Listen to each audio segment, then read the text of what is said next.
Alright guys, let's cut the crap and talk about the untold truth of dropshipping. Because if you've been scrolling on TikTok or on YouTube, you've probably seen hundreds of gurus telling you that you can just copy some AliExpress product or even your competitor's store, throw it onto Shopify and start printing money. That's a lie. That is not how the game works anymore in 2025. Yes, dropshipping is where most of us have actually started because it was an entry point. But if you want to build a brand that lasts forever, you need to understand branded dropshipping. Today I'm going to be breaking down what branded dropshipping really is, why 99% of the people are doing it wrong, and how I've scaled brands beyond 7 figures by going deeper than just a logo and a Shopify theme. Let's get straight into it. Part 1. What branded dropshipping really means. Here's the reality. Most of you think branded dropshipping is just some regular dropshipping way with a nicer packaging. Slap a logo on the box, build a half-decent website, and boom, you call it a brand. That's pretending to be a brand. Branded dropshipping is really about building trust. It's about the customer getting the product and opening the box and saying, okay, this feels legit. The difference is simple.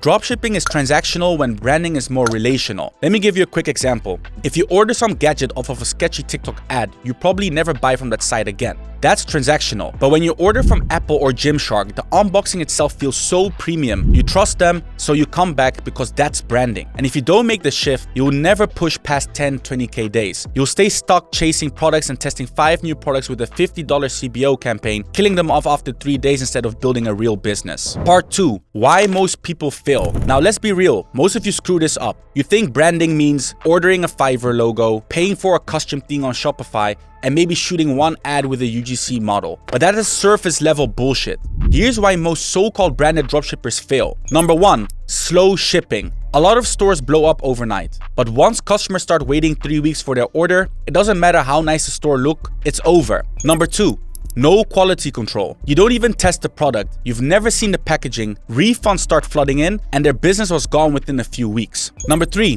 no backend.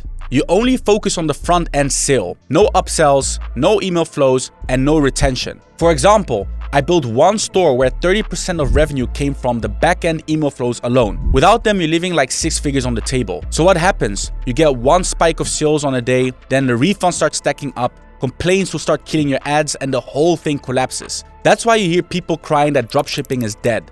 It's not dead. They just don't know how to brand. Part 3.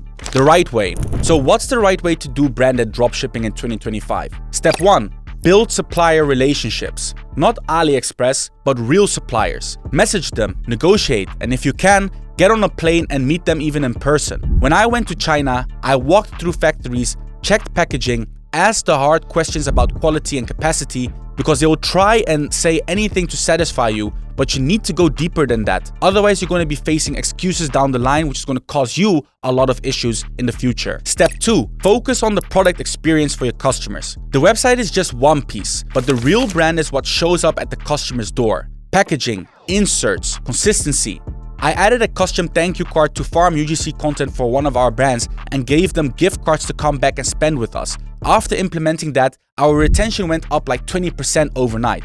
Step 3. Systems and fulfillment. If your fulfillment isn't fast and reliable, your brand is fragile. When I partnered up with a fulfillment center like Sender, the game changed. Customers went from waiting weeks to only just waiting days. And after that, the result was customer satisfaction that skyrocketed for our brand. Step 4. Marketing that tells a story. Don't just rip the same TikTok content everyone else is running. Yes, static images and UGC ads do very well, but having dedicated landers that go hand in hand with your ads or even advertorials will differentiate you from your competitors and even boost your purchases at the same time. Part 4. My lessons. Here are a few hard lessons I learned the hard way. 1. Relationships beats shortcuts. Every time I cut corners with a random supplier, it backfired. Refunds, delays, chaos. You guys know the story. When I invested in real relationships, everything became easier. Number 2. Branding isn't a logo. Branding is trust. And trust is built when your product actually matches your promise. For example, I've had customers reorder 5 times not because of the ads being amazing, but because the product delivered on the promise every single time. And this is what your brand should be doing. So here's the untold truth. Dropshipping works, but not the way most people will sell it to you. If you're chasing quick money, you're not going to make it long term. But if you build a real brand with supplier relationships, quality control, fulfillment, and systems, you will have something that lasts. That is how you go from a few random sales to a brand scaling 6 and 7 figures per month. If this video gave you value, hit the like button, subscribe, and drop your biggest takeaway in the comment. And if you're serious about scaling and want to know how I actually partner with founders to do this the right way, check the link in the description. Thanks for watching, and I'll see you in the next one.